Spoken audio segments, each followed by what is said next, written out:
বিনোদন টিভি রেডিওর শ্রোতাদের আন্তরিক শুভেচ্ছা জানিয়ে আমরা আমাদের আজকে একটা গুরুত্বপূর্ণ বিষয় টক শো শুরু করতে যাচ্ছি। টক শোতে আমাদের সাথে উপস্থিত আছেন ভিন্নমতের সম্পাদক মিস্টার কুদ্দুস খান এবং বিশিষ্ট কলামিস্ট মিস্টার মুশিক প্রধান।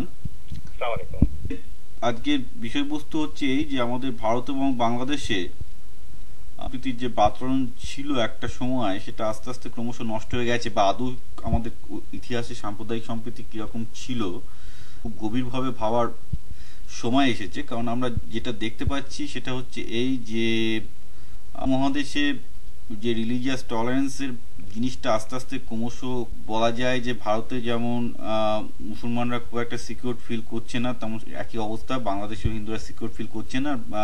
আর পাকিস্তানের তো কথাই নেই, পাকিস্তান তো একটা কমপ্লিটলি এখন একটা আনস্টেবল স্টেট হয়ে গেছে। তো এই বিষয়গুলো নিয়ে আজকে আমরা আলোচনা করছি যে এই ব্যাপারে মিস্টার খান বা মিস্টার প্রধান কি ভাবছেন সেই নিয়ে আমরা।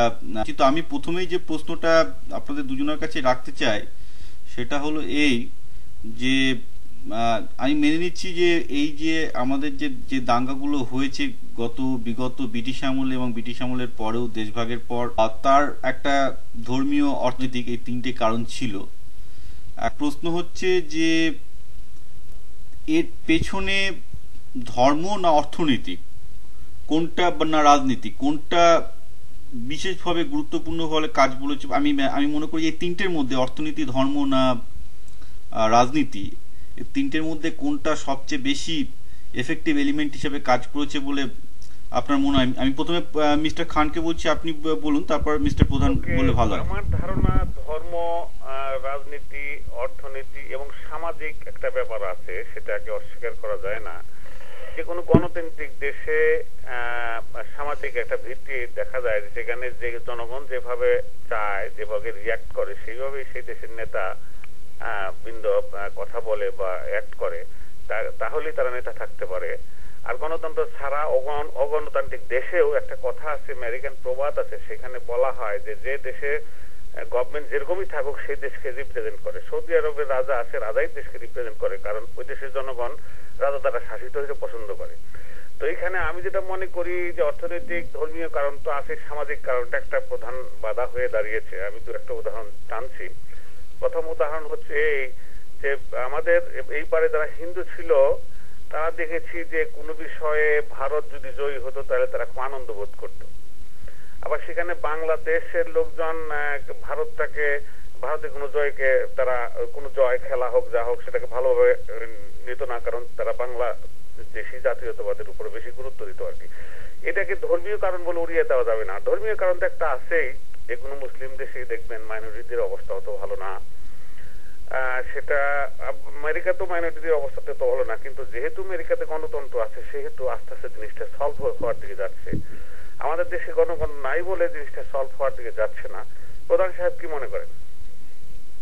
আমার বক্তব্য হচ্ছে যে আমি আপাতত বাংলাদেশ, ভারত এবং পাকিস্তান, এই তিনটা দেশ, উপমহাদেশের এই তিনটা দেশ নিয়ে আমি বেশি আলোচনা করতে ইচ্ছুক, যেহেতু আজকের টপিকটা সেই সংখ্যালঘু ব্যাপারটা।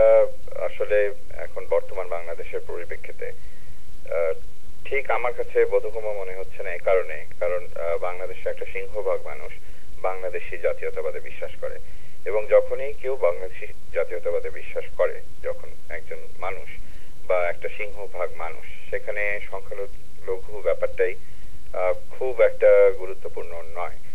এই কারণে আপনি কি বলতে চান তাহলে সংখ্যালঘুদের কোনো সমস্যা বাংলাদেশে না, এটাই আপনি কনক্লুশন করতে চান? আপনি এখন সংজ্ঞা নির্ধারণ করুন যে সংখ্যালঘু বলতে আপনি কি বলতে বোঝাচ্ছেন। সংখ্যালঘু বলতে আমরা বোঝাই যে একটা জনগোষ্ঠী, যে জনগোষ্ঠী বেশিরভাগ জনগণ, যে জনগোষ্ঠী বাংলাদেশের মুসলমান না। ওটা আমি প্রধানের প্রশ্নটা আমি একটু করে দিচ্ছি। সংখ্যালঘু ধর্মের ভিত্তিতে হতে পারে, ভাষার ভিত্তিতে হতে পারে, যেমন ভাষার ভিত্তিতে বিহারিরা সংখ্যালঘু, জাতির ভিত্তিতে চাকমারা সংখ্যালঘু বাংলাদেশে, এবং ধর্মের ভিত্তিতে হিন্দুরা বা খ্রিস্টানরা সংখ্যালঘু বাংলাদেশে। তো প্রশ্ন হচ্ছে এরা বিভিন্নভাবে মাইনরিটি। তো আমি যতদূর জানি যে সমস্ত এর মাইনরিটিরা আপাতত হিউম্যান রাইট কমিশনের যে রিপোর্ট বলে আর কি, যেটা হিউম্যান রাইট কমিশনের রিপোর্ট বলতে আমি অ্যামনেস্টি ইন্টারন্যাশনাল রিপোর্ট বলছি, সেই রিপোর্ট অনুযায়ী বাংলাদেশ, পাকিস্তান এবং ভারত তিনটে দেশেরই পারফরমেন্স হচ্ছে one of the worst performance.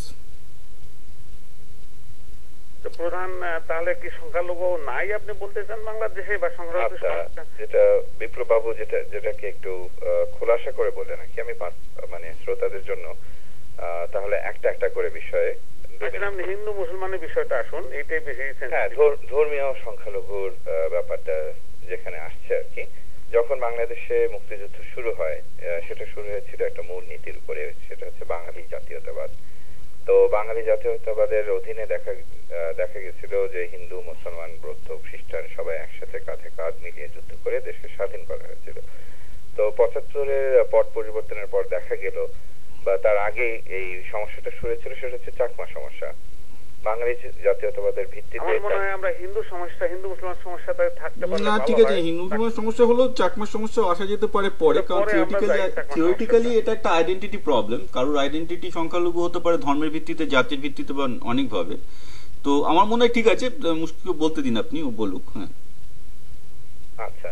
তো বাংলাদেশি জাতীয়তাবাদ আসার পরে, যেহেতু বাংলাদেশি জাতীয়তাবাদের প্রবক্তারা ইসলামকে তাদের প্রধান ধর্ম বলে স্বীকার করে সংবিধানের পরিবর্তন আনলেন, তখন থেকে বোধহয় একটা অস্থিরতা বা একটা ভয় কাজ করেছে বাংলাদেশের হিন্দুদের ভিতরে, যেটা অবশ্যই অমূলক কথা বলবো, কারণ যুগ যুগ ধরে বাংলাদেশ মানে যে স্বাধীন ভূখণ্ডটা আমাদের এখনকার বাংলাদেশ, সেই জায়গাতে হিন্দু মুসলমান সবসময় কাঁধে কাঁধ মিলিয়ে কাজ করে এসছে, একসাথে বসবাস করেছে। এইখানে আমার একটা প্রশ্ন আছে, এটা অবশ্য কনসুলেটে, বাংলাদেশ কনসুলেটে ডক্টর নাজমুল্লাহ এই কথাটা বলেছিলেন যে যুগ যুগ ধরে মুসলমান হিন্দুরা একত্রে আছে।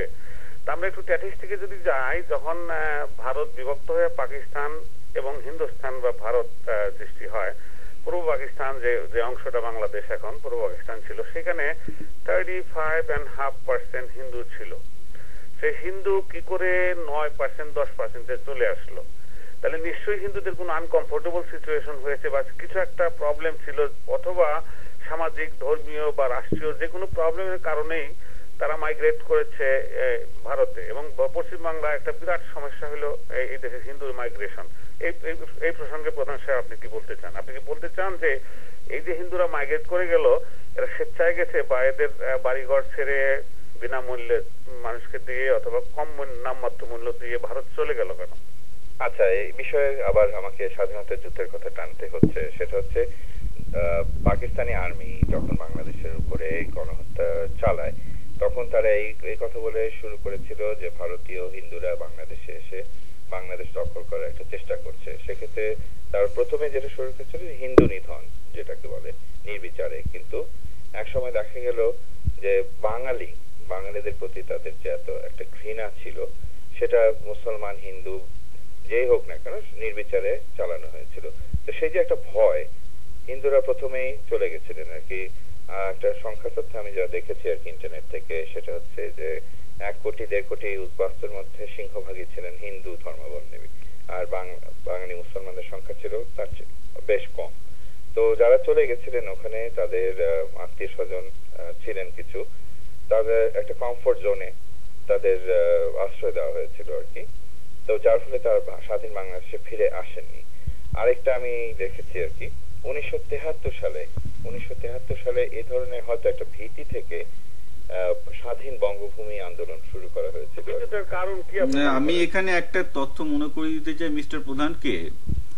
স্বাধীনতা যুদ্ধের সময় যেসব বাংলাদেশি হিন্দুরা ভারতে এসেছিলেন, স্ট্যাটিস্টিক্স বলছে তাদের 90%ই কিন্তু স্বাধীনতার যুদ্ধের পর ফিরে গিয়েছিলেন বাংলাদেশে। 90%। তার কারণ সেই সময় শেখ মুজিবুর যখন পুরো ধর্মনিরপেক্ষ সংবিধানের ভিত্তিতে একটা নতুন বাংলাদেশ গঠন করলেন, সবার মনে একটা ভীষণ রকমের আশার সঞ্চার হয়েছিল যে এটা একটা নতুন রাষ্ট্র হবে, এবং যে রাষ্ট্র দক্ষিণ এশিয়ায় একটা, আমি বলবো একটা খুব আদর্শবান রাষ্ট্র হবে আর কি।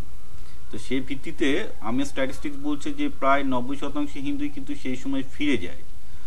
মাইগ্রেশন সবসময় হয়েছে হিন্দুদের এই দিকটায়, কন্টিনিউয়াস রেটেই হয়েছে। 64-এ ভারত পাকিস্তান যুদ্ধের সময় একটা বড় মাইগ্রেশন হয়েছে, সেই সময় বাংলাদেশেও কিছু। আমার একটা প্রশ্ন এখানে, সেটা হলো কি, জাস্ট পাকিস্তানের আগে বাংলাদেশ হওয়ার আগ মুহূর্তে 71 সনে যে হিন্দুদের অবস্থান ছিল, সেখানে কিন্তু 11% হিন্দু ছিল। কিন্তু আমরা যখন ভারত বিভাগ হয়েছে তখন 35.5% ছিল। এই যে হিন্দু গেলেন কেন গেল, এটা একটা বড় প্রশ্ন এখানে। কারণ